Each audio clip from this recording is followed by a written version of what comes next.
کیوں جھیلتا ہے کہ اس کے اندر ہے اس کا تقاضا.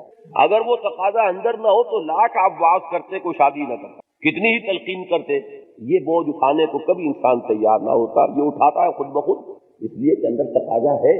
اسی طرح تن ڈھانپنا ہو یا کوئی مکان بنانا ہو, کبھی آپ نے واز کہا یا سنا کہ مکان ضرور بناؤ؟ ہر ایک بنائے گا, چاہے جھونپڑا بنائے, چاہے کچا مکان بنائے, چاہے پکا بنائے, بنگلہ بنائے, محل بنائے, بنائے گا. اس لیے کہ یہ تقاضے انسان میں ہیں. اس کے لیے محنت, اس کے لیے مشقت, اس کے لیے بھاگ دوڑ, اس کے لیے تکلیفیں جھیلنا, یہ انسان از خود ہے بڑے بوجھ. یہ ان میں سے ہر بوجھ جو ہے بڑی حسرتناک باتیں ہوتی ہیں. کسی نے بڑے چاؤ سے, بڑے ارمانوں سے مکان بنایا اور جس دن وہاں پہنچا اسی دن مر گیا. آپ اندازہ کیجئے کہ کتنی مشقت اس نے اٹھائی, لیکن اس مکان میں اسے ایک رات گزارنی نصیب نہ ہوئی. ایسا بھی ہوتا اور دیکھتے ہیں ایسے حادثے ہوتے ہیں. لیکن اس کے باوجود یہ سارے کام ہم کرتے ہیں. یہ جو میں نے تقاضے گنوائے یہ وہ ہیں کہ جن کے لیے کسی وعظ اور نصیحت کی ضرورت ہے. اور اگر آپ یاد کریں گے, روٹی, کپڑا اور مکان, یہی تو بنیادی تقاضے ہیں. اس کا مادہ ہمارے اندر اتنا ہے کہ کوئی ذرا چھیڑ دے صحیح تو اس کے لیے تو ہم ہر شے کرنے کو تیار ہیں. اس لیے کہ اس کے لیے ہمارے اندر بارود ہے موجود, وہ تو صرف اخلائی دکھانے کی ضرورت ہے. دوسری قسم ہمارے فرائض اور ذمہ داریوں کی وہ ہے کہ جس کے لیے ہمارے اپنے اندر کوئی تقاضا نہیں ہوتا, لہذا یاد دہانی کرانی پڑتی. اسے آپ واعظ کہیں, نصیحت کہیں, تذکیر کہیں, یاد دہانی کہیں, کرانا پڑتا. تو اتفاق سے وہ تقاضے بھی تین ہی ہیں. یہ تین کی طرح میری گردان ہوگی آج کی گفتگو میں. روٹی, کپڑا اور مکان, یہ تین ہیں. وہ تقاضے بھی تین ہیں. وہ کون سے؟ ایک ہوتا ہے کسی بھی شخص کا جس ملک میں وہ رہتا ہو اس کی عزت اور سربلندی کے لیے محنت اور ایثار اور قربانی, وطن.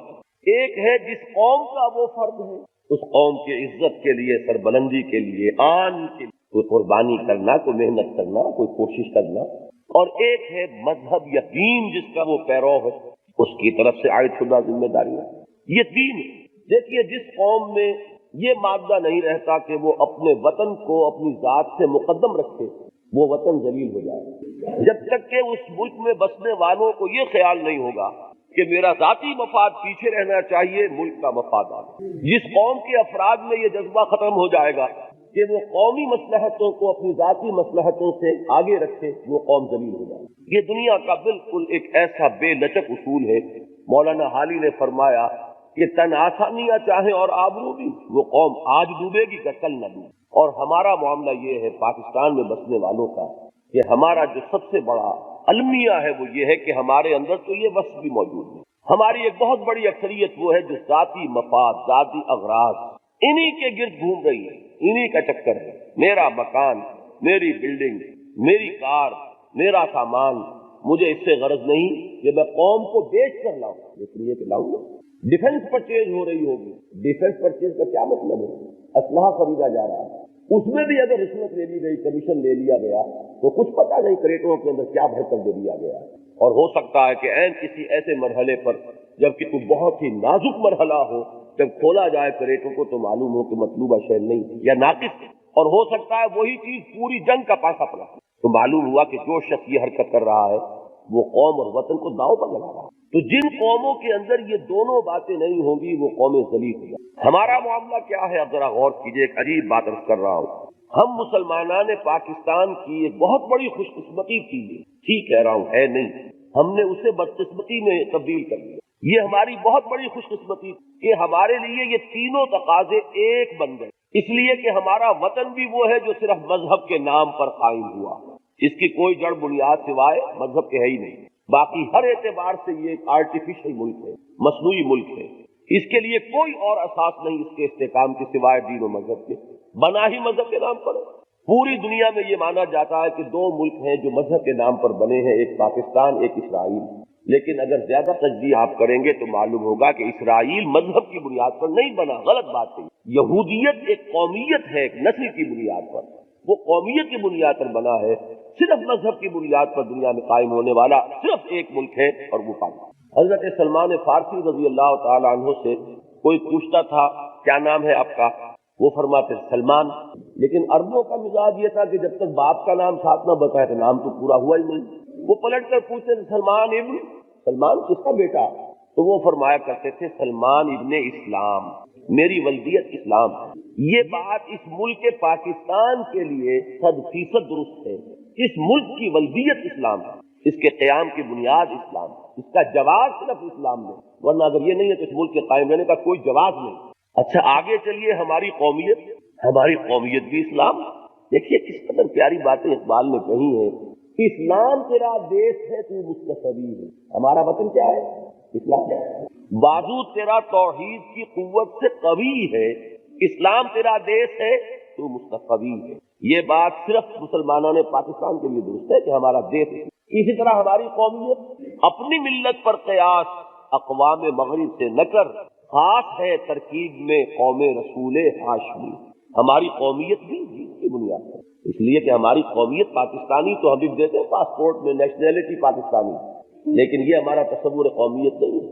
ہمارا تصور قومیت یہ ہے کہ پوری امت محمد یہ ایک ملت ہے صلی اللہ علیہ وسلم۔ وہ کہیں موریتانیہ کا رہنے والا ہو، میرا ہم قوم مسلمان ہے، کوئی انڈونیشیا کا رہنے والا ہے، ہماری قوم ایک ہے۔ تو معلوم ہوا کہ ہماری قومیت کی بنیاد کیا ہے؟ اسلام، اور ہمارا دین کیا ہے؟ اسلام۔ اب آپ بتائیے اس سے بڑی کوئی خوش قسمتی ہو سکتی ہے کہ آپ دین کے لیے کام کیجئے تو قوم بھی مضبوط ہوگی، وطن بھی مضبوط ہوگا؟ ورنہ ذرا تصور کریں آپ، ہندوستان میں بسنے والا ایک مسلمان، اس بیچارے کی جان جس تنگی میں ہے کہ وہ بھی تو ایک ملک میں رہتا ہے کہ نہیں، کوئی گھروندا اس کا بھی ہے ہندوستان میں، کوئی مکان، کوئی اینٹیں رکھی ہوں گی اس نے، اس کی بھی اولاد ہے، اس کا مستقبل اسی ملک سے وابستہ ہے کہ نہیں؟ وطن اس کا ہے ہندوستان، قومیت اس کی اسلام۔ جب کہیں ہندوستان اور پاکستان میں جنگ ہوتی ہے تو پاکستان کے مسلمان کا معاملہ تو جو ہے سو ہے، ہندوستان کے مسلمان کی ہمدردیاں کس کے ساتھ ہوتی ہے؟ پاکستان کے ساتھ۔ کس قدر تضاد کا معاملہ، حالانکہ وطن ہونے کے اعتبار سے اس کا تقاضا ہونا چاہیے کہ وہ ہندوستان کے لیے دعا کرے، ہندوستان کے لیے محنت کرے، لیکن دل ان کے پاکستان۔ تو کس طرح ایک یوں سمجھیے کہ دو متضاد تقاضوں کے اندر ان کی جان آئی ہوئی ہے۔ ہمارے لیے کتنی بڑی خوش قسمتی تھی، پھر کہہ رہا ہوں، انڈر لائن کر لیجیے کہ ہمارے لیے قومیت، وطنیت، مذہب، دین ایک اسلام۔ اگر اس ایک شے کو ہم مضبوط کر لیتے تو وطن بھی مضبوط ہو جاتا، قوم بھی باعزت ہوتی، سربلند ہوتی۔ لیکن بدقسمتی ہماری کیا ہوئی کہ ہم نے اسی کو کمزور کی اور کرتے چلے جا رہے ہیں دن بدن۔ زبان سے چاہے کچھ بھی کہیں، نعرے کتنے ہی لگائیں، لیکن یہ کہ واقع عمل کے اعتبار سے دیکھیے جا کر تو معلوم ہوتا ہے کہ دن بدن دور سے دور کر رہے ہیں۔ لہذا ہماری قوم بھی کمزور، ہمارا وطن بھی کمزور۔ وہ جو آتا ہے سورہ منافقون میں کہ یحسبون کل صیحۃ علیہم هم العدو فاحذرهم، وہ حال ہمارا ہے۔ ذرا پتہ کھڑکتا ہے تو ہم سوچنے لگتے ہیں کہ پتہ نہیں یہ ملک رہے گا کہ نہیں رہے گا۔ یہ ہے کہ نہیں ہماری حال؟ ذرا سا کوئی معاملہ ہوا، پتہ نہیں ملک رہے گا کہ نہیں رہے گا۔ کوئی اور دنیا کا ملک ایسا ہے جو اس بے یقینی کی کیفیت میں مبتلا ہو کہ پتہ نہیں ملک رہے گا کہ نہیں؟ یہ ہمارا کیوں ہے یہ معاملہ؟ نفاق کی حقیقت کو واضح کرنے کے لیے سورہ توبہ کی ایک آیت ہے، فرمایا گیا کہ ان میں کچھ لوگ ایسے بھی ہیں جنہوں نے یہ عہد کیا تھا اللہ سے کہ اے اللہ اگر تو ہمیں دولت دے گا، فراغت دے گا تو ہم تیری راہ میں خوب خرچ کریں گے۔ لیکن جب اللہ نے ان کو دی دولت تو اب انہوں نے بخل سے کام لیا، وعدے سے پھر گئے۔ فَأَعْقَبَهُمْ نِفَاقًا فِي قُلُوبِهِمْ، تو اس جرم کی پاداش میں اللہ نے ان کے دلوں میں نفاق پیدا کر بما اخلفوا ما وعد اللہ علیہ، اس جرم کی پاداش میں کہ انہوں نے اس وعدے کی خلاف ورزی کی کہ جو انہوں نے اپنے رب سے کیا تھا۔ میں کانپ گیا اس روز جب میرا ذہن ادھر گیا کہ یہی حال ہمارا۔ ہم نے بحیثیت قوم وعدہ کیا تھا اللہ تو ہمیں آزادی دے دے، ہمیں ایک علیحدہ خطہ زمین دے دے، ہم تیرے دین کو قائم کریں گے۔ 35 برس 35.5 برس ہو رہے ہیں اور ہم نے اس وعدے سے جس طرح خلاف ورزی کی ہے وہ ہر ایک کے سامنے۔ اور یہ نہ سمجھیے کہ یہ کوئی بڑوں ہی کا جرم ہے، میں بھی مجرم ہوں، آپ میں سے ایک سخت مجرم ہوں، اس لیے کہ ہمیں فکر جو ہے وہ صرف اپنے مکان، اپنی دکان، اپنے معاملات کی، اپنے غریبانوں میں جھانکی ہے۔ ہم نے یہ سمجھا کہ آزادی اس لیے ہمیں ملی ہے کہ بلڈنگیں بنائیں، ہمیں آزادی اس لیے ملی ہے کہ ہندو چلے گئے کاروبار ہے چمکاؤ، ہم نے سارا یہی تقاضا سمجھا ہے۔ ملازمت میں اب بڑے مواقع ہیں جن لوگوں کے تصور میں نہیں آ سکتا تھا کہ وہ کبھی کسی افسری گریڈ میں آئیں گے، وہ کہاں سے کہاں پہنچے۔ ہم نے سمجھا کہ آزادی کا تقاضا صرف ہے، لہذا اس معاملے میں ناکام ہوئے، اور اب ہماری پوری قوم کے اندر نفاق کا مرض جس طرح جڑ پکڑ چکا ہے، اس آیت سے سمجھیے کہ فَأَعْقَبَهُمْ نِفَاقًا فِي قُلُوبِهِمْ بِمَا أَخْلَفُوا اللَّهَ مَا وَعَدُوا عَلَيْهِ، اللہ کے ساتھ کیے ہوئے وعدے سے خلاف ورزی کرنے کا نتیجہ نفاق۔ بہرحال یہ تو ہے ہماری وہ بدقسمتی. لیکن چلیے کچھ پتہ نہیں. وہ جو قرآن مجید میں آتا ہے ان ادری اقریب ام بعید ما توعدون، اے نبی ان سے کہیے کہ مجھے کچھ معلوم نہیں کہ اللہ تعالیٰ کا عذاب جو ہے قریب ہے یا کچھ تمہیں مہلت ملے گی. اللہ کرے کہ ہمارے لیے مہلت ہو، اللہ تعالیٰ ہمیں مہلت دے کہ ہم اپنی کوتاہیوں کی تلافی کر سکیں. تو اس کے لیے ضروری ہے کہ ہم سمجھیں کہ دینی فرائض ہمارے کیا ہیں. اگر ان کو سمجھیں گے تو ادا کرنے کی بھی اللہ تعالیٰ توفیق عطا فرما دے. اس کی امید ہے. سمجھیں گے ہی نہیں تو کیا ہوگا؟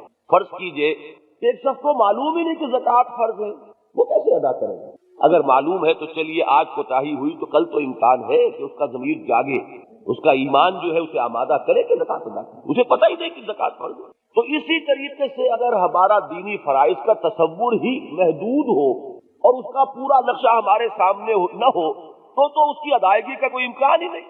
ہاں اگر تصور صحیح ہو جائے تو پھر اس کا امکان ہے کہ اللہ تعالیٰ سے ہم توفیق طلب کریں، اللہ ہمیں ہمت عطا فرمائے تو ہم اپنے ان فرائض کی ادائیگی کے لیے ارادہ کر لیں اور کمر ہمت کریں. اب یہاں پھر ایک 3 کا عدد لائیے سامنے. میرے نزدیک جو دین کے بنیادی تقاضے ہیں وہ 3 ہیں اور 3 ہی شرائط ہیں ان تقاضوں کو ادا کرنے کی ثانوی درجے میں. 3 اور 3 6، لیکن علیحدہ علیحدہ کر لیجئے. 3 بنیادی ہیں اور 3 ان کے پورا کرنے کے لوازم. بنیادی تقاضے کیا ہیں؟ سب سے پہلا تقاضا میں نے آیت پڑھی تھی، آج میں نے اسی لیے وہ ایک ایک چیز کے لیے ایک ایک عنوان ابتدا میں آیات جو پڑھی اس کو میں نے لیا. فرمایا وما خلقت الجن والانس الا لیعبدون، میں نے جنوں اور انسانوں کو پیدا ہی اس لیے کیا ہے کہ میری بندگی کریں. کیا معنی بندگی کے معنی؟ نمبر 1 یہ کہ ہر انسان پر ذمہ داریوں کا بہت بڑا بوجھ. لقد خلقنا الانسان فی کبد. نمبر 2 یہ کہ یہ ذمہ داریاں 2 طرح کی ہیں. ایک وہ کہ جن کا تقاضا انسان کے اپنے اندر ہے، لہذا کسی واعظ نصیحت یاد دہانی کی ضرورت نہیں. وہ کیا ہیں؟ وہ 3 سمجھ لیں اسی نعرے کے حوالے سے روٹی کپڑا اور مکان. مکان ہی میں کلبے کو بسائے گا تو شادی بیاہ جو ہے وہ بھی اسی کے تابع ہوگا. دوسرے 3 وہ ہیں کہ جن کے لیے انسان کو نصیحت یاد دہانی باعث کی ضرورت ہوتی ہے. قومی ذمہ داریاں، وطنی ذمہ داریاں اور دینی ذمہ داریاں. ہم مسلمانان پاکستان کی بڑی خوش قسمتی تھی کہ یہ تینوں ایک، لیکن ہم نے اپنے اب تک کے طرز عمل سے اسے اپنی بہت بڑی بدقسمتی بنا لیا. اگر دین کا ہمارا تقاضا اور ہوتا، قومیت کی بنیاد اور ہوتی تو چلیے دین کو مضبوط ہم نہ کرتے. قومیت کے لیے تو کوئی اور جڑ تھی نہ، وہ ہے ہی نہیں ہمارے پاس.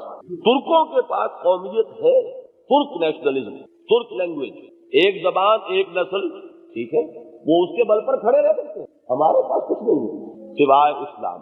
تھی خوش قسمتی، بنایا بدقسمتی. اب میں آیا اس پر کہ اب ہم سوچیں کہ وہ ذمہ داریاں ہیں کیا، اور اس دعا کے ساتھ کہ اللہ تعالی ہمیں ان کو ادا کرنے کی توفیق دے. ہمیں پہلے سمجھنا، میں نے عرض کیا کہ وہ بھی 3 ہیں بنیادی ذمہ داریاں. ایک، اللہ کے بندے بنو. کیا معنی؟ اس کا ہر حکم مانو، اس کے حلال کی ہوئی چیزوں اور راستوں پر اکتفا کرو، حرام کا رخ نہ کرو. بندہ غلام کون ہوتا؟ جو اپنے آقا کا تابع فرمان. عربی میں عبادت کا جو مفہوم ہے وہ فارسی یا اردو، اصل میں اردو تو کسی زبان کا نام ہی نہیں ہے نا. اردو میں کوئی لفظ یا عربی کا ہوگا یا فارسی کا ہوگا یا ہندی کا ہوگا. تو فارسی کے 2 الفاظ جمع کریں گے تو عربی کا ایک لفظ عبادت بنے گا. ایک لفظ ہے بندگی، ایک لفظ ہے پرستش. بندگی میں تو اطاعت، بندہ غلام، اور پرستش میں ہوتی ہے محبت، پرستار. سمجھے؟ پرست، زر پرست. کیا معنی؟ پیسے سے انتہائی محبت کر. وطن پرست، وطن سے انتہائی محبت کر. تو خدا کی پرستش اور خدا کی بندگی، یہ 2 چیزیں جب جمع ہوں گی تو لفظ عبادت پورا. ہم نے انسانوں اور جنوں کو نہیں پیدا کیا مگر اس لیے کہ ہماری بندگی کریں اور پرستش. ہمارا حکم مانیں، ہمارے احکام بجا لائیں، حلال اور حرام کے جو قواعد و ضوابط ہم نے بنا دیے ہیں ان پر کاربند ہو. ہم سے ہی سب سے بڑھ کر محبت کریں. والذین آمنوا اشد حبا للہ. اہل ایمان جو ہوتے ہیں ان کی سب سے زیادہ مضبوط اور سخت محبت اللہ کے ساتھ. اس میں اگر آپ غور کریں گے تو یہ بندگی جز وقتی نہیں ہو سکتی، یہ ہمہ وقت اور ہمہ تن ہوتی ہے. ملازمت ہو سکتی ہے جز وقتی، اتنے گھنٹے میں آپ کا کام کروں گا اس کے بعد میں آزاد. لیکن غلام جز وقتی نہیں ہوتا. غلام تو غلام ہے 24 گھنٹے کا. ہر وقت اسے اپنے آقا کا حکم ماننا ہے، اور کسی حکم کو وہ یہ نہیں کہہ سکتا یہ میں نہیں مانتا، یہ غلامی کے ساتھ اس کی مناسبت ہی نہیں۔ تو سب سے پہلا کام یہ ہے کہ اللہ کے بندے بنو، وہی مانا کہ اپنی پوری زندگی میں اللہ کے احکام کی اطاعت کرو اور اللہ ہی کو محبوب حقیقی اور مطلوب اصلی بناؤ۔ اب اس مضمون کو قرآن ادا کرتا ہے بے شمار طریقوں سے۔ کہیں فرمایا ادخلوا فی السلم کافہ، اسلام میں سموچے پورے کے پورے داخل ہو جاؤ۔ یہ نہیں ہو سکتا کہ یہ حکم کو میں مانوں گا، یہ میں نہیں مانوں، یہ بات تو غلط ہو گئی۔ اگر ہم یہ کہیں کہ صاحب نماز تو ہم پڑھیں گے، اللہ کا حکم ہے، اور بالکل ٹھیک اس طرح پڑھیں گے جیسے رسول اللہ نے کہی صلی اللہ علیہ وسلم، اس پر ہم جھگڑیں گے بھی، آمین اونچی ہونی چاہیے، کرتے ہیں کہ نہیں جھگڑا؟ رفع یدین نہیں ہوا تو سنت ترک ہو گئی، کرتے ہیں کہ نہیں؟ تو یہ تو بڑے پکے ہم۔ اور اللہ نے فرمایا کہ سود حرام کیا میں نے، اس کی ہمیں پرواہ نہ ہو، کاروبار بھی سود، اپنے معاملات بھی۔ تو بتائیے یہ دو اللہ ہے کہ کوئی ایک اللہ ہے؟ اگر تو نماز جو ہے وہ کسی بڑے اللہ نے فرض کی اور سود کسی چھوٹے اللہ نے حرام کیا ہے، تب تو طرز عمل درست ہو گیا کہ چھوٹے کو چھوڑو بڑے کی بات مانو۔ اور اگر وہ توحید کا بھی دعویٰ ہو تو توحید کی تو دھجیاں اڑ رہی ہیں۔ اگر آپ نے اللہ کے ایک حکم کو پاؤں تلے رون دیا اور ایک کے لیے آپ بڑے متقی ہیں، تو اس سے زیادہ غیر منطقی اور نامعقول طرز عمل اور کوئی۔ اسی لیے قرآن کہتا ہے افتؤمنون ببعض الکتاب وتکفرون ببعض، کیا تم ہماری کتاب اور شریعت اور دین اس کے ایک حصے کو مانتے اور ایک کو نہیں مانتے؟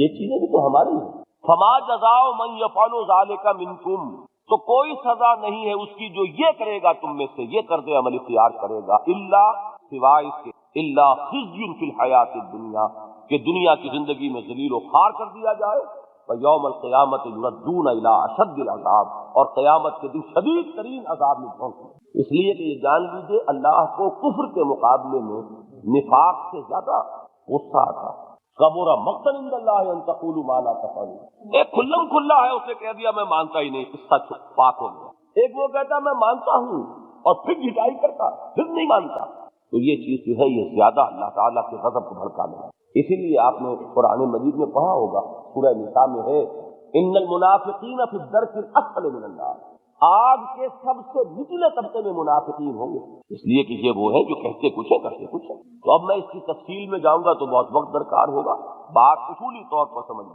اگر پردے کا حکم اللہ نے دیا ہے اور اللہ کے رسول نے اس کی تلقین کی ہے اور ہم نہیں کرتے تو بات وہی آ گئی۔ جس چیز کو حرام کیا ہے ہم نے کسی نہ کسی بہانے سے اس کو حلال کیا ہوا ہے، بہانہ جی کیا کریں گزارا نہیں ہوتا، کام نہیں کرتا، تو اس بہانے سے اگر سود حلال ہو سکتا تو اس بہانے سے پھر وہ جو اپنا جسم دیکھتی ہیں فاحشہ عورتیں، ان کے لیے بھی جواز موجود ہے، اس لیے کہ ان کے پاس بھی بڑی مجبوری ہے۔ تازیوں کے دنوں میں وہی سب سے آگے آگے ہوتی ہیں، کالے کپڑے پہنے ہوئے اور جلوسوں کے ساتھ، اور کنڈے اور یہ اور وہ سبیلیں، بہت آگے، تو مذہب تو ان کا بھی ہے۔ لیکن سوال یہ ہے کہ شریعت تو ایک وحدت ہے، دین ایک وحدت ہے، ناقابل تقسیم، ٹیک اٹ اور لیو اٹ، لینا ہے تو پورا لو، چھوڑنا ہے تو جاؤ دفعہ۔ اللہ تعالیٰ کو کچھ جزوی اطاعت قبول نہیں ہے، اطاعت پوری۔ کبھی خطا ہو جائے تو اور بات ہے، لفظ ہوتی ہے نا، پاؤں پھسل گیا، آپ چل رہے ہیں سڑک پر، کہیں پھسلن تھی گر گئے، لیکن کیا کبھی آپ نے دیکھا ہے کہ کوئی گرنے کے بعد وہیں پڑا رہے؟ فوراً اٹھا۔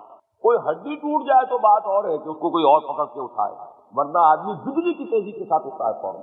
یہی معاملہ توبہ کا ہے، خطا ہو گئی یتوبون من قریب، فوراً اللہ کی طرف رجوع کرتا ہے انسان، اے اللہ خطا ہوئی معاف فرما دے۔ مستقل ڈیرا اگر کسی ایک برائی پر لگ گیا تو وہی آپ کی ساری نیکی کو ختم کر دینے کے لیے کھاتا ہے۔ میں بڑی کھلی کھلی باتیں کر رہا ہوں۔ بلا من کسب سیئۃ واحاطت بہ خطیئتہ فاولئک اصحاب النار هم فیہا خالدون، کسی نے جان بوجھ کر اگر ایک برائی کو بھی اپنا لیا اور اسی کی خطا نے اس کے گرد احاطہ کر لیا تو وہ جہنمی ہے، اور جہنمی بھی نکلنے والا نہیں، اولئک وہ آگ میں رہیں گے، فیہا خالدون، ہمیشہ۔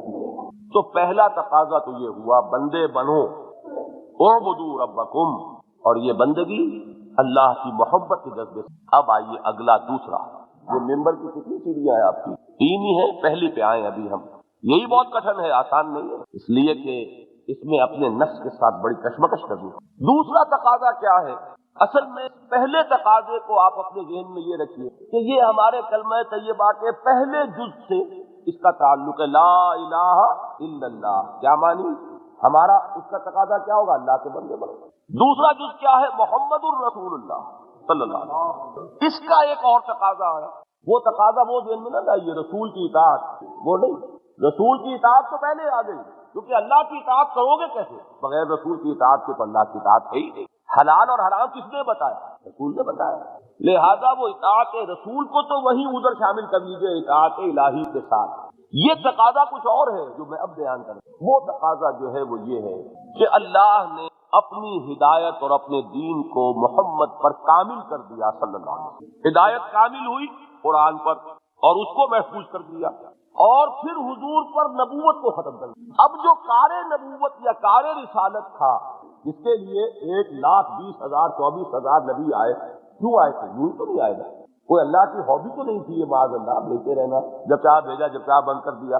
یہ کوئی ایسی بے تکی بات تو نہیں ہو سکتی. اللہ کا معاملہ یہ جو کام وہ کرنے آتے تھے، اب وہ کام محمد کے بعد صلی اللہ علیہ وسلم ذمہ داری ہے امت محمد کی. سمجھیے اچھی طرح سے. رسول کس لیے بھیجے جاتے تھے؟ دین پہنچاؤ، تاکہ لوگ یہ نہ کہہ سکے ہمیں پتہ ہی نہیں تھا. اللہ قیامت کے دن جب محاسبہ ہوگا تو لوگ یہ نہ کہہ سکے رسلا مبشرین و منذرین لئلا یکون للناس علی اللہ حجۃ بعد الرسل وکان اللہ عزیزا حکیم. ہم نے اپنے رسولوں کو مبشر اور نذیر بنا کر بھیجا تاکہ رسولوں کے بعد لوگوں کے پاس کوئی عذر، کوئی حجت، کوئی دلیل نہ رہ جائے قیامت کے دن پیش کرنا. اس مقصد کے لیے رسول آئے. تو لوگ تو ختم نہیں ہو گئے، لوگ تو ہیں، اور وہ شیطان لعین بھی ختم نہیں ہو گیا، وہ بھی تا قیامت میں. بلکہ اب تو اس کے جو چیلے انسانوں میں ہیں وہ اس کے کان کاٹ رہے ہیں، اس سے بڑھ کر شیطان. تو اب جو کام رسول کیا کرتے تھے وہ کون کرے؟ وہ ہے اب ذمے اس امت کے. دیکھیے امتی ہونے کی حیثیت سے جو ہے تقاضا اطاعت نہیں ہے، امتی ہونے کی حیثیت سے یہ تقاضا ہے جو میں آپ کو بتا رہا ہوں. وَكَذَلِكَ جَعَلْنَاكُمْ أُمَّةً وَسَطًا لِتَكُونُوا شُهَدَاءَ عَلَى النَّاسِ وَيَكُونَ الرَّسُولُ عَلَيْكُمْ شَهِيدًا. ہم نے تمہیں بہترین امت، درمیانی امت وسط بنایا ہی اس لیے ہے کہ تم گواہی دو لوگوں پر اور رسول گواہی دے تم پر صلی اللہ علیہ وسلم. یہ میں تھوڑا سا سمجھانا چاہتا ہوں لوگوں پر گواہی دینے کی کیا معنی. دیکھیے گواہی جو ہے یہ ایک دو دھاری تلوار ہے. گواہی کسی جھگڑے میں ہوتی ہے نا، کسی مقدمے میں، کسی مناقشے میں، تو گواہی کسی کے حق میں ہوگی، کسی کے خلاف. ایک فریق کے حق میں گواہی کے معنی لازماً پہلے کے خلاف، دوسرے کے حق میں گواہی کے معنی لازماً پہلے کے خلاف. تو گواہی کا یہ دو پہلو سامنے رکھیے. اور عربی میں حق میں جب بات آتی ہے تو حرف لام آتا ہے، اور خلاف جب بات آتی ہے تو حرف علا. ایک بڑی مشہور بڑی مختصر حدیث اس کے لیے بہت مفید رہے گی بات کو سمجھنے کے لیے. القرآن حجت لک او علیک. حضور نے فرمایا یہ قرآن حجت ہے یا تمہارے حق میں یا تمہارے خلاف. تو گواہی تو یقین یا حق میں ہوگی یا خلاف. اب یہاں لفظ آتا ہے، دیکھیے قرآن مجید میں آتا ہے کہ قیامت کے دن ہمارے ہاتھ پاؤں اور ہماری یہ کھالیں جو ہیں یہی ہمارے خلاف گواہی دیں. کوئی صاحب یاد کریں کیا الفاظ ہیں. اس وقت ہم کیا کہیں گے؟ لما شہدتم علینا. ہمارے ہاتھ، ہمارے پاؤں، ہماری کھالیں، تم کیوں گواہی دے رہے ہو ہمارے خلاف؟ وہ کیا کہیں گے ہمارے اعضاء؟ انطقنا اللہ الذی انطق کل شیء. آج ہمیں بھی اس اللہ نے گویائی عطا فرما دی جس نے ہر شے کو گویائی دی. تو میں یہ صرف بیان، بھائی رہنے دو میاں بیٹھو، یہ پتہ نہیں کہاں سے ٹیپ ریکارڈروں کا معاملہ آ گیا، سنتے ہیں نہیں. تو یہ جو لفظ آتا ہے اعلیٰ، اس کو سمجھیے کہ یہ خلاف کے لیے آتا ہے. اس کے لیے یہ بات جانیے کہ قیامت کے دن ہر امت پر اس کا رسول گواہی دے گا کھڑا ہو کر کہ اللہ تیرا دین جو مجھ تک آیا تھا میں نے پہنچا دیا تھا، اب یہ ذمہ دار ہے. یہ گواہی حق میں ہے کہ خلاف پڑے گی؟ خلاف. اس کو سمجھیے. مثال کو آپ اپنے کسی عزیز کو پیغام بھیجتے ہیں کہ کل شام تک یہ کام ضرور ہو جائے ورنہ بڑا نقصان ہو جائے گا. ٹھیک ہے، کام نہیں ہوا، نقصان ہو گیا، آپ کو غصہ آ رہا ہے، پیچو تاب. اب تحقیق آپ کیا کریں گے؟ آیا اس پیغام پہنچانے والے نے پیغام ہی نہیں پہنچایا، یا اس نے تو پہنچا دیا اس نے کام نہیں کیا؟ عزیز کو دو ہی چیزیں ممکن ہیں. اگر پیغام پہنچا ہی نہیں تو وہ آپ کا عزیز ایک جملہ کہے گا اور فارغ ہو جائے گا، بھائی مجھے تو آپ کا پیغام ملا ہی نہیں. اب آپ کچھ اور کہہ سکتے ہو؟ کوئی شکوہ، کوئی گلا، کوئی شکایت، کوئی غصہ ختم. ایک جملہ کافی ہے، مجھے تو پیغام ملا ہی نہیں. سارا غصہ کس پر آئے گا؟ اس پیغام بر پر کے بھلے آدمی تمہارے ہاتھ میں نے پیغام دے دیا، سارا غصہ اس پر اتاریں گے۔ اچھا اگر اس نے پہنچا دیا تو وہ ایک جملہ کہہ کے فارغ، بھائی میں نے تو پیغام پہنچا دیا تھا، اب آپ اس سے کچھ نہ کر سکتے، اب غصہ کس پر آئے گا؟ جس سے پیغام پہنچ گیا اس نے کام کیا۔ بس یہاں سے پیغام بھیجنے والا کون ہے؟ اللہ۔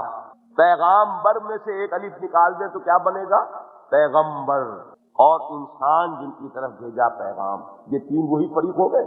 اب اللہ تعالیٰ قیامت میں حساب لے گا۔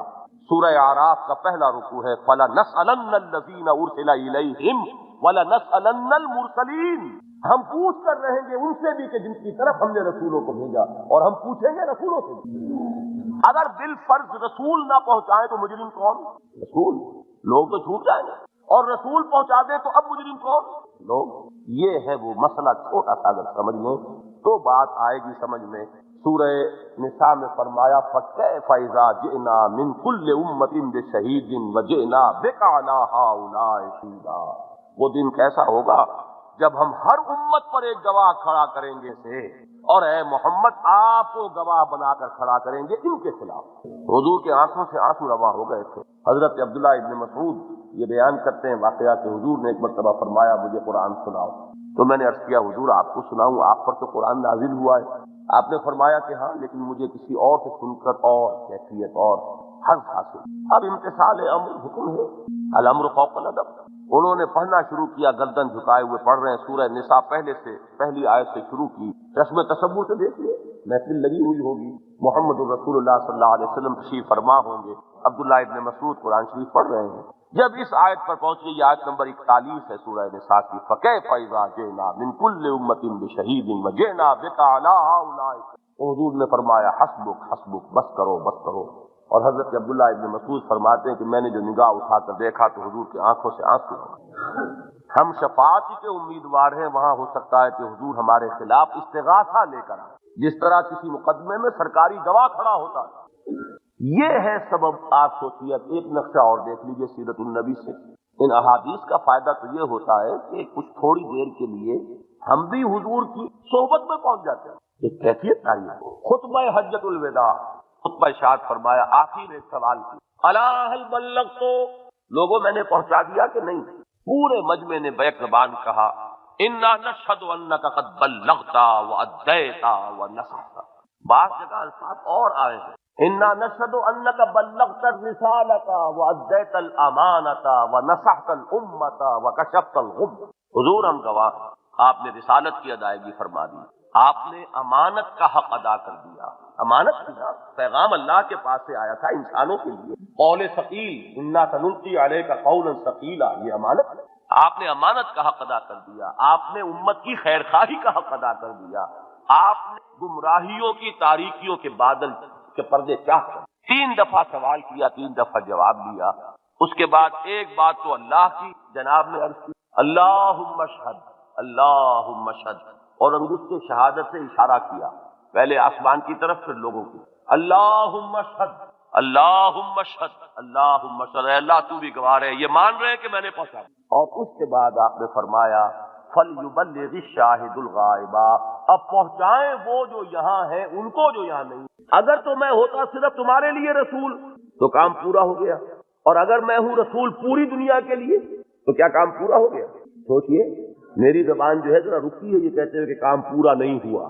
مجھے اس میں پناہ مل جاتی ہے، ایک شعر ہے اقبال کا، تعبیر بڑی خوبصورت ہے کہ وقت فرصت ہے کہاں، کام ابھی باقی ہے، نور توحید کا اتمام ابھی باقی۔ جب تک پورے عرضی پر اللہ کا یہ دین اور اللہ کی یہ ہدایت اسی طرح عام نہیں ہوتی، اس وقت تک فرض منصبی پورا کہاں ہوا۔ یہ ہے وہ فرض جو میرے اور آپ کے کاندھے پر ہے بحیثیت امتی۔ اگر ہے امتی، یہ بہت بڑا اگر ہے، واقعی امتی ہو انسان تو اس کو سمجھنا ہوگا کہ یہ ذمہ داری ہے جو محمد الرسول اللہ ہمارے کندھوں پر ڈال کر، اور کام مشکل ہو گیا کہ نہیں؟ اللہ کے بندے بنو، محمد کے امتی بنو صلی اللہ علیہ وسلم، یعنی وہ عبادت رب پوری زندگی میں اللہ کی اطاعت کاملہ، اور وہ ہوگی اطاعت محمدی کے واسطے سے صلی اللہ علیہ وسلم۔ دوسرے اس پیغام اور اس ہدایت اور اس امانت کو پہنچاؤ جو محمد الرسول اللہ صلی اللہ علیہ وسلم نے تمہیں دی۔ اب آئیے تیسری بات، 3 میں نے کہی تھی نا بات، یہ تیسری بات جو ہے یہ اصل میں ان دونوں کی تکمیل ہے۔ مثلث ہوتی ہے، اس کو ذہن میں رکھیے، اس کا جو قاعدہ ہوتا ہے اس سے وہ دو، اس کے دونوں سائڈز جو ہیں وہ چلنے شروع ہوئے ایک جگہ پر آ کر مل جاتے ہیں، وہ ایپیکس ہے اس کا، وہ اس کی چوٹی۔ بندگی رب، شہادت علی الناس، لوگوں پر گواہی، حجت قائم کرنا، ان دونوں کا ایک تقاضا ہے، اور وہ تقاضا کیا ہے؟ اللہ کے دین کو بالفعل قائم کرو۔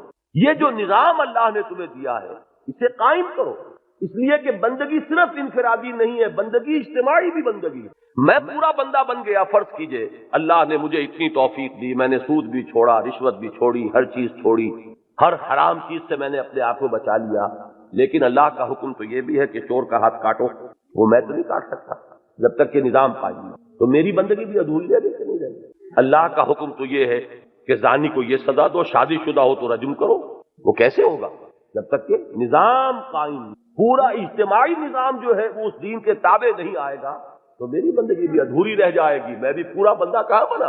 اللہ کے تمام احکام کی تنفیذ تو اسی وقت ہوگی جبکہ وہ حکومت قائم ہو اللہ کی، جس میں مانا جائے کہ اللہ ہی کا حکم سپریم، اس طرح نہیں جیسے اس وقت مان رہے ہیں، ایک شرعی عدالت بنا دی لیکن اس کا دائرہ کار بڑا محدود، یہ چیزیں ادھر نہیں سمجھا سکتے، یہ مسئلہ نہیں سن سکتے، آئلی قوانین بھی نہیں سن سکتے، آئلی قوانین جسے انگریز تک نے نہیں چھیڑا تھا، انگریز نے آ کر کبھی ہمارے پرسنل لاء میں دخل نہیں، وہ بھی ہمارے ہاں بدلے گئے۔ میں یہ کہتا ہوں کہ چلیے، میں کچھ نہیں کہتا کہ اس میں کتنا صحیح ہے کتنا غلط ہے، آپ نے بنائی ہے ایک شرعی عدالت، اس کو سننے کا اختیار تو دیجیے کہ اس میں صحیح کیا ہے غلط کیا ہے، نہیں، یہ آؤٹ آف باؤنڈ ہے، یہ خطرناک ایریا ہے، یہ نہیں سن سکتے، مالی معاملات نہیں سن سکتے، سود کے بغیر تو گزارا ہی نہیں، ساری معیشت سود کی ہے، لہذا اس پر بھی نہیں سن سکتے، تو وہ کچھ ایسے قوانین بیٹھ کے بیچارے وہ سوچتے رہتے ہیں جس کی کوئی اہمیت نہیں ہوتی، گنوا دیتے ہیں، اتنے قوانین ہم نے دیکھ لیے ہیں کہ وہ اسلام کے مطابق ہے کہ نہیں، لیکن یہ ایریا آؤٹ آف باؤنڈ، یہ نہیں، دین تو اس وقت ہوگا۔ اب دیکھیے آیت سنیے، وَقَاتِلُوهُمْ حَتَّى لَا تَكُونَ فِتْنَةٌ وَيَكُونَ الدِّينُ كُلُّهُ لِلَّهِ، یہ کل پر ہو، دین کل کا کل اللہ کے لیے ہو، ایک حصے میں مان لیا ایک میں نہیں تو وہ تو وہی بات ہو گئی، جیسے ایک فرد جو ہے نماز تو پڑھ رہا ہے اور 16 آنے صحیح پڑھ رہا ہے، سود کو حرام نہیں سمجھ رہا، یا یہ کہ حرام سمجھتے ہوئے بھی کر رہا ہے، تو اس نے شریعت کے 2 حصے کر دیے، کچھ مانا کچھ نہیں مانا۔ اجتماعی سطح پر یہی بات ہوگی کہ ہم کچھ حصے کچھ قوانین اللہ کے شریعت کے ماننے کو تیار ہے، کچھ نہیں مانتے، وہ تو وہی بات ہوگی۔ افتؤمنون ببعض الکتاب وتکفرون ببعض فما جزاء من يفعل ذلك منكم الا خزي في الحیاۃ الدنیا ویوم القیامۃ یردون الی اشد العذاب۔ تو دین تو کل کا کل مانو، پھر میں وہی کہوں گا ٹیک اٹ اور لیو اٹ، قبول کرنا ہے پورا قبول کرو، ورنہ چھوڑو، دفع ہو جاؤ۔ اللہ کو کوئی احتیاج نہیں ہے، کوئی غرض نہیں ہے اللہ کا، اس کا کوئی کام اٹکا ہوا نہیں ہے کہ تم نہیں مانو گے، چلو 20% ہی مان لیں، کچھ تو مانے، اللہ کو اس کی کوئی مانو تو پورا۔ تو یہ کیسے ہوگا جب تک کہ دین کو قائم نہ کریں؟ ان نقیم الدین، میں نے وہ آیت پڑھی تھی، شرع لکم من الدین ما وصى به نوحا والذی اوحینا الیک وما وصینا به ابراہیم وموسیٰ وعیسیٰ، یہ دین جو ہم نے دیا سب کو، دین تو ایک ہی ہے، دین توحید، اس میں تو کوئی فرق نہیں، شریعت میں فرق ہے، نماز پڑھنے کے طریقے میں فرق ہو گیا، روزے کے احکام میں فرق ہو گیا، دین وہی ہے ایک، آدم سے لے کر محمد رسول اللہ تک، بلکہ ای دم تک صلی اللہ علیہ وسلم، اس دین کو قائم کرو۔ وہ دین اگر پامال ہے، دیکھیے وہ حالی کے اشعار ہیں تو وہ ایک مناجات کی شکل میں، لیکن جو بات کہی ہے وہ کتنی صحیح ہے کہ اے خاصہ خاصان رسول وقت دعا ہے، امت پہ تیری آ کے عجب وقت پڑا ہے، وہ دین جو بڑی شان سے نکلا تھا وطن سے پردیس میں، وہ آج غریب الغربا۔ تو عبادت کا تقاضا بھی پورا ہوگا اقامت دین پر جا کر، اور شہادت کا تقاضا بھی پورا ہوگا اقامت دین پر۔ کیوں؟ یہ بھی سمجھ لیجئے، ایک تبلیغ ہے قولی، ایک تبلیغ ہے عملی۔ آپ کہتے ہیں کسی سے نماز پڑھا کرو اور خود نہیں پڑھتے تو ہوگا کوئی آپ کی بات کا اثر؟ معلوم یہ ہوا اسی لیے تو رسولوں کو بھیجا انسانوں میں سے کہ وہ عمل کر کے دکھا دے، تب حجت قائم ہوگی کہ دیکھو مجھے بھی پیٹ لگا ہوا ہے لیکن میں اس دین پر عمل کر رہا ہوں، میری بھی اولاد ہے، گھر گھرستی کی زندگی ہے، 9 ازواج مطہرات ہیں، اس کے بعد میرا معاملہ، تب تو حجت قائم ہوئی۔ اور فرشتہ ہو تو کوئی حجت ہی قائم نہیں، اسے تو پیٹ ہی لگا ہوا نہیں ہے، یہ اگر سچ بولتا ہے تو اس کو کیا ہے، اور اس کو تو کوئی اور انسانی بشری تقاضا ہی نہیں ہے، تو یہ اگر اس کا دامن پاک ہے تو کون سا کمال ہے؟ دامن تو تب پاک ہو جبکہ وہ سارے تقاضے لگے ہوئے ہوں اور پھر پاک رہے۔ درمیانے قارے دریا تختہ بندم کر دئی، بعد بھی گوئی کے دامن کر مکن ہوشیار باش، تب حجت قائم ہوئی کہ یہ دین واقعتاً قابل عمل ہے، ایک بشر نے اس پر عمل کر کے دکھایا، اسی لیے بھیجا۔ سورہ بنی اسرائیل میں فرمایا نا کہ اگر زمین میں فرشتے آباد ہوتے تو ہم فرشتہ ہی بھیجتے رسول بنا کر، زمین میں انسان آباد ہے تو انسان بھیجا ہم نے۔ انسانوں پر تو حجت انسان قائم کرے گا، فرشتے سے حجت قائم نہیں ہوگی۔ اسی حجت کے قائم کرنے کو یوں سمجھیے کہ آپ دنیا میں کہیں ہمارا دین بہت اعلیٰ، ہمارا نظام بہت اچھا، اور خود اس پر عمل کر کے نہ دکھائیں تو حجت تو قائم نہیں ہوئی۔ لوگ کہیں گے نا کہ ایسے ہی اگر تمہارا دین بہت اچھا ہے تم واقعی سمجھتے تو خود کیوں نہیں اس پر قائم ہوتے؟ باقاعدہ واقعہ ہوا ہے یہ آج سے 60 سال پہلے۔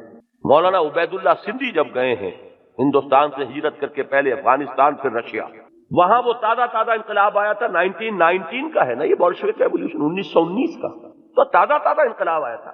انہوں نے سوچا اس وقت اگر میں انہیں بتا دوں کہ بہتر نظام اسلام کا ہے تو ہو سکتا ہے یہ اس کو قبول کر لیں۔ دیکھیں نا، ایک سابقہ نظام تو ٹوٹ گیا، پھوٹ گیا، زار کا نظام، ملوکیت کا نظام تو ختم ہو گیا نا، اب یہاں نئی تعمیر کرنی ہے تو اس موقع پر اگر بتا دیا جائے کہ ہمارے پاس بہتر نظام ہے تمہارے سے، اور اگر وہ مان لیں تو وہ اس کو قبول کر لیں گے۔ لہذا لینن سے ملاقات کی خواہش کی۔ لینن تھا اس وقت ڈیتھ بیڈ پر، مرض الموت میں مبتلا۔ اس نے کہا کہ میں تو نہیں مل سکتا، ٹراٹسکی سے بات کر لی۔ یہ ٹراٹسکی جو ہے یہ اسٹالن سے زیادہ سینئر شخص تھا، لیکن اسٹالن جو ہے بڑا سازشی تھا، ٹراٹسکی کو ہٹا کر وہ آیا۔ ٹراٹسکی سے مولانا عبید اللہ سندھی کی کئی گھنٹے کی ملاقات ہوئی، سارا انہوں نے بتایا اسلام ایسا ہے، اسلام ایسا ہے، اسلام میں یہ۔ اس نے ایک جملہ کیا کہ مولانا آپ نے اپنا یہ نظام کہیں قائم کیا ہے؟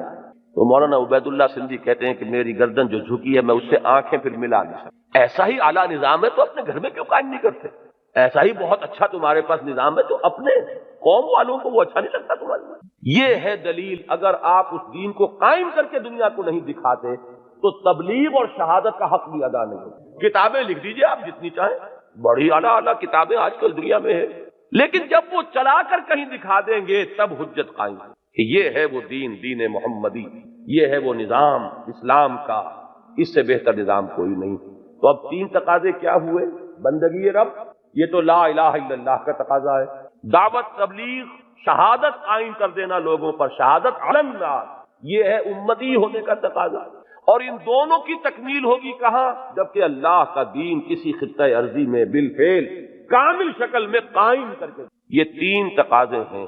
یہ تصور اگر سامنے نہیں ہے، میں آپ سے پورے خلوص کے ساتھ عرض کر رہا ہوں، جس شخص کے سامنے دین کی فرائض کا یہ تصور نہیں ہے، وہ اپنی جگہ بڑا فن خواہ بنا پھرتا ہوگا، موحد اور بڑا متبع رسول اور عاشق رسول، لیکن ہو سکتا ہے کہ کسی ایک درجے میں بھی کامیاب ہو، لگا ہوا کسی ایک ہی کام میں۔ مست رکھو ذکر و فکر صبح گاہی میں اسے، پختہ تر کر دو مزاج خانقاہی میں اسے، لگے ہوئے ہیں لیکن یہ تصور ہی نہیں ہے۔ اپنی جگہ پر بڑے نیک، بڑے پارسا، لیکن یہ کہ فرائض تو یہ ہے، اگر ان کا تصور ہی نہیں تو ادا کیسے کرے گا؟ تو سب سے پہلی بات تو یہ کہ واضح تو ہو یہ پورا معاملہ۔ اب آئیے ان 3 چیزوں کو پورا کرنے کے لیے 3 چیزیں لازمی۔ یہ جو میں نے پہلی 3 چیزیں کہی ہیں یہ تو ایسی اٹل ہے، جو بھی صاحب علم ہے، کتاب و سنت سے تعلق رکھنے والا، یہ تو ہو سکتا ہے کہ کسی وجہ سے خاص حلقے میں کسی خاص مکتب فکر سے متعلق ہونے کی وجہ سے توجہ کچھ اور چیزوں کے اوپر مرتکز رہی ہو، ادھر توجہ نہ ہوئی ہو، لیکن میں اس کا کوئی امکان نہیں پاتا کہ کسی صاحب علم کے سامنے یہ 3 باتیں آئیں اور وہ رد کر دیں کہ ایسا نہیں۔ توجہ کی بات تو دوسری ہوتی ہے، کسی ایک ہی چیز پر توجہ جم گئی ہے، اپنی پوری محنت اسی پر لگائے ہوئے، لیکن یہ کہ یہ بات جب آئے گی بندگی رب، شہادت علی الناس، اقامت، اس اقامت دین کے لیے اور بھی بڑے الفاظ قرآن نے استعمال کیے، لِیُظْہِرَهُ عَلَى الدِّینِ كُلِّهِ، ہم نے اپنے رسول کو بھیجا ہے الہدا اور دین حق دے کر، لِیُظْہِرَهُ عَلَى الدِّینِ كُلِّهِ، تاکہ وہ اسے غالب کرے پورے کے پورے دین۔ یہ محمد کا فرض منصبی ہے صلی اللہ علیہ وسلم۔ تکبیر رب وَرَبَّكَ فَكَبِّرْ، تکبیر کے معنی کیا ہے؟ صرف کہہ دینے سے تکبیر ہو جاتی ہے اللہ اکبر؟ کوئی صاحب علم یا مجھے بتائیں تکبیر کے معنی ہیں یہ اللہ اکبر کہنا، یا تکبیر کے معنی اللہ کو بڑا کرنا؟ کیا معنی؟ اس کی بڑائی نافذ کرو، اس کی بڑائی منواؤ، وہ مانا جائے بڑا، اس کا حکم سب سے اوپر ہو، یہ تکون کلمۃ اللہ ہی العلیٰ، تاکہ اللہ کا کلمہ سربلند ہو، سب سے اونچا ہو، تب اللہ بڑا ہوا۔ کہتے رہیے اللہ اکبر، اس سے کیا ہوگا؟ ہاں، ایک شخص اللہ کی اس بڑائی کو قائم کرنے کے لیے میدان جنگ میں آیا ہے، ہاتھ پر ہتھیلی پر اپنی جان لے کر، وہ جب کہتا ہے اللہ اکبر تو لرزہ طاری ہوتا ہے آسمانوں اور زمین پر، لیکن ویسے آپ تسبیح کرتے رہیے اللہ اکبر اللہ اکبر اللہ اکبر کرتے رہیے، کیا فرق پڑتا ہے؟ انگریز نے کوئی خطرہ محسوس نہیں کیا؟ نمازیں ہوتی رہیں، اذانوں میں اللہ اکبر کی تکرار ہوتی رہی، بالفعل کون بڑا تھا، اللہ یا انگریز؟ بتائیں نا کون بڑا تھا؟ عدالت میں کس کا حکم چلتا تھا، اللہ کا کہ انگریز کا؟ تو بڑا کون تھا؟ انگریز۔ کہتے رہیے اللہ اکبر، لیکن جب کہنے والوں ہی کو پتہ نہ ہو کہ ہم کہہ کیا رہے ہیں، یہ کلمہ بغاوت ہے، نہیں مانتے ہم کسی کو اللہ سے بڑا، کہنے والوں نے یہ کہا، ابوالکلام آزاد نے یہی بہاولپور کی عدالت میں کہا، ہم نہیں مانتے کسی انگریزی حکم، ہم باغی، اس لیے کہ مسلمان تسلیم کر ہی نہیں سکتا کسی اور حکم، اگر کرتا تو مسلمان نہیں، مجبوری کی بات اور ہے، دل سے اگر تسلیم کر لیا تو اسلام مسلمان ختم، اس لیے کہ اسلام کا تقاضا تو یہ کہ اللہ بڑا، دل سے کسی اور کی حکومت کو مان لینا ایمان کی نفی ہو جاتی ہے، مجبوری اور ہے، الا من اکرہ وقلبہ مطمئن بالایمان، وہ بات اور ہے، تلوار اگر کسی کی گردن پر رکھ دی ہے تو کلمہ کفر کہہ کے بھی جان بچا سکتے ہو، لات اور عزا کی تعریف کر کے بھی جان بچا سکتے ہو، اس کی اجازت ہے دل میں، لیکن اگر دل میں کہیں یہ بات آ گئی تو یہ ہے تکبیر رب، وربک فکبر وکبرہ تکبیرا، اسے بڑا کرو جیسا کہ اس کی بڑائی کا حق ہے، اس کی بڑائی مانی جائے۔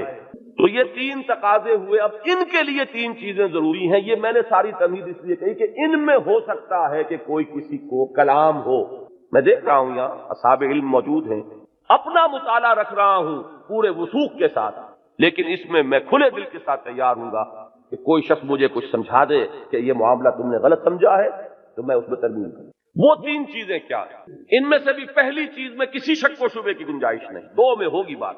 پہلی چیز ہے جہاد، جہاد جو ایمان کا لازمی تقاضا۔ میں نے آیت پڑھی سورہ حجرات کی آیت نمبر 15، انما المؤمنون الذین آمنوا باللہ ورسولہ ثم لم يرتابوا وجاہدوا باموالہم وانفسہم فی سبیل اللہ اولئک هم الصادقون۔ مومن صرف وہ ہیں جو اللہ پر اور اس کے رسول پر ایمان لائیں، پھر شک میں نہ پڑیں، یقین اور جہاد کریں اللہ کی راہ میں، اور کھپائیں اس میں اپنی جانیں بھی اور اپنے مال بھی۔ صرف یہ لوگ سچے۔ دعویٰ کرنا ایمان کا بڑا آسان اور اس کسوٹی پر پورے اترنا بہت مشکل، لیکن جہاد کے معنی کیا ہے، اس کے مدارج کیا ہیں، وہ بھی سمجھنا۔ یہ ان تینوں تقاضوں کے لیے جہاد ضروری ہے۔ جہاد کے معنی ہے کشمکش، جوہد کے معنی کوشش، جہاد کے معنی کشمکش، اسٹرگل۔ آپ جب بھی انگریزی میں دیکھیں گے اسٹرگل اگینسٹ آئیڈل، دیکھیے نا کہ یہ دنیا ایک نظریہ آپ کا ہے تو ایک نظریہ کسی اور کا بھی تو ہے، ویکوم تو نہیں ہے نا، خلا تو نہیں ہے کہ آپ جو چاہیں کریں، دوسرے بھی ہیں جن کے نظریات ہیں۔ محمد توحید کی دعوت دے رہے ہیں تو ابو جہل شرک کا علم بردار ہے کہ نہیں، تو ٹکراؤ ہوگا کہ نہیں ہوگا؟ تم اپنا سا زور لگاؤ، ہم اپنا سا زور لگائیں گے۔ قرآن مجید میں بار بار آیا ہے اعملوا علی مکانتکم انی عامل، تم بھی لگا لو زور اپنی جگہ پر، محمد سے کہلوایا جا رہا ہے، میں بھی زور لگا رہا ہوں۔ تم اپنے اس نظام باطل کو، اس دین باطل کو محفوظ رکھنے کے لیے جتنا زور لگا سکتے ہو لگا لو۔ اعملوا علی مکانتکم انی عامل، ٹکراؤ تو ہے۔ تو جہاد کے معنی کیا ہے؟ ٹکراؤ، کشمکش، تصادم، پنجہ آزمائی، یہ جہاد۔ پہلا جہاد ہوگا پہلی سیڑھی پر، پہلی سیڑھی کون سی تھی؟ عبادت رب، یہاں سے جہاد شروع ہو جائے گا۔ یہ جہاد کون سا ہے؟ نفس سے جہاد، مجاہد مع النفس۔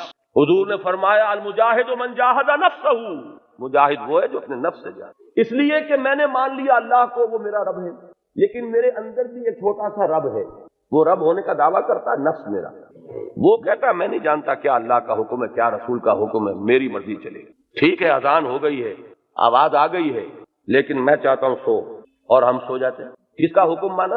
کس کا حکم پیچھے ڈالا؟ اللہ۔ معبود کون ہوا؟ نفس۔ یہ قرآن کے الفاظ ہیں۔ ارأیت من اتخذ الہہ ہواہ، اے نبی آپ نے دیکھا اس شخص کو، غور کیا آپ نے اس شخص کی حال پر جس نے اپنی خواہش نفس کو اپنا معبود بنا دیا۔ معبود تو وہی ہے جس کی آپ اطاعت کر رہے ہیں، بندگی کر رہے ہیں۔ یہاں بندگی کس کی ہو رہی ہے؟ بڑی پیاری بات کہی ہے مولانا روم نے، نفس ماں ہم کم طرز فرعون نیست لیکن اورعون ایراون نہیں، میرا نفس بھی فرعون سے کم نہیں ہے، لیکن فرعون کا لاؤ لشکر تھا، فوج تھی، اس لیے وہ زبان سے بھی کہہ بیٹھا انا ربکم الاعلی، کہا کہ نہیں؟ سورہ نازعات میں ہے، میں فقیر درویش ہوں، میرے پاس کوئی لشکر نہیں ہے، لہذا میں زبان سے تو کچھ نہیں کہتا، لیکن میرا اندر سے نفس نہیں کہتا۔ فقیر ہے، اس نے صاف بات کہہ دی ہے، ہم صاف بات بھی نہیں کہتے، انہیں بات صاف کہہ دی ہے، نفس ما ہم کم طرف فرعون۔ فرعون نے کیا کہا تھا؟ الیس لی ملک مصر، یہ مصر کی بادشاہی میری ہے کہ نہیں؟ کیا مانی؟ میں جو چاہوں گا حکم چلاؤں گا، میں نہیں جانتا کون موسیٰ اور کون اس کا رب، یہی مانی ہے نا؟ ہمارا نفس کیا کہتا ہے؟ یہ جو وجود ہے اس پر میرا حکم چلے گا، میں نہیں جانتا اللہ کون، رسول کون، حرام کیا حلال کیا۔ یہی فرعونیت ہے۔ تو جب تک اس نفس سے کشمکش نہ ہو، بندے کیسے بنیں گے؟ بندگی کا تقاضا کیسے ادا ہوگا جب تک کہ اس نفس کے ساتھ پنجہ آزمائی نہ ہو؟ جو لوگ اس کو نہیں جانتے وہ جہاد کے معنی سمجھتے ہیں جنگ اور چھلانگ مارتے اوپر، تو وہ عہدے منہ نیچے آئیں گے۔ یہ پہلی سیڑھی جو ہے بندگی رب، اعبدوا ربکم الذی خلقکم والذین من قبلکم لعلکم تتقون، اس کے لیے ضرورت ہے نفس کے ساتھ کشمکش۔ یہ جہاد کی ہوئی پہلی منزل۔ اگلی منزل کیا ہے؟ دعوت، تبلیغ، شہادت علی الناس۔ یہ گھر میں بیٹھے ہو جائے گی یا محنت کرنی پڑے گی؟ جان کھپائیں گے تو ہوگی، مال لگائیں گے تو ہوگی۔ اگر حضور بھی آرام سے رہتے، بڑی ٹھنڈی چھاؤں تھی۔ خدیجہ الکبریٰ رضی اللہ تعالی عنہا وہ زوجیت میں ہے، مکے کی متمول ترین خاتون، انہی سے حضور کو اولاد بھی اللہ نے دی، ورنہ تو وہ آخری عمر میں جا کے پھر وہ حضرت ابراہیم، ورنہ اولاد بھی انہی سے ہوئی۔ ایک بھرا گھر جسے کہتے ہیں، بھرا گھر وہ تھا کہ نہیں محمد کا؟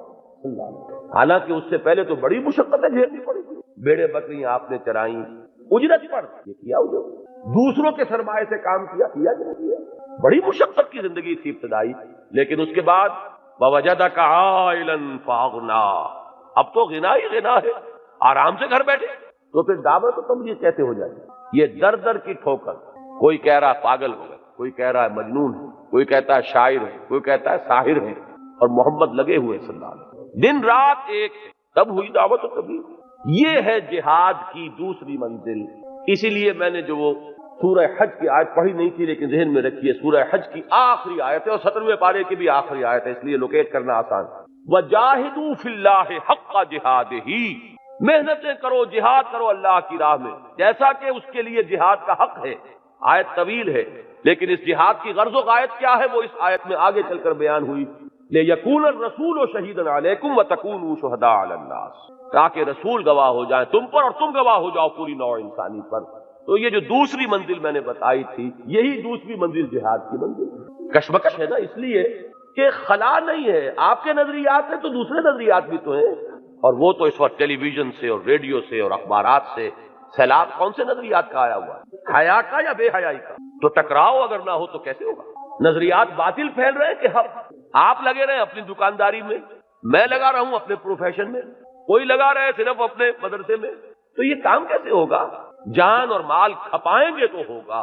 یہ ہے جہاد کی دوسری منزل، اور جہاد کی تیسری منزل سخت، وہ تو بہت سخت ہے ہی ہے۔ دین کو قائم کرنے کے لیے جو نظام بھی کہیں ہے، اس نظام کے ساتھ مفادات ہیں کہ نہیں لوگوں کے؟ چودراہٹیں ہیں کہ نہیں؟ ویسٹڈ انٹرسٹ، پریولیج کلاسز، مراعات یافتہ طبقات ہوتے ہیں ہر نظام میں۔ اگر آپ نظام ہٹا کر دوسرا لائیں گے تو ان کے مفادات پر آنچ آتی ہے کہ نہیں؟ وہ برداشت کریں گے اسے، وہ ریٹیلیٹ کریں گے۔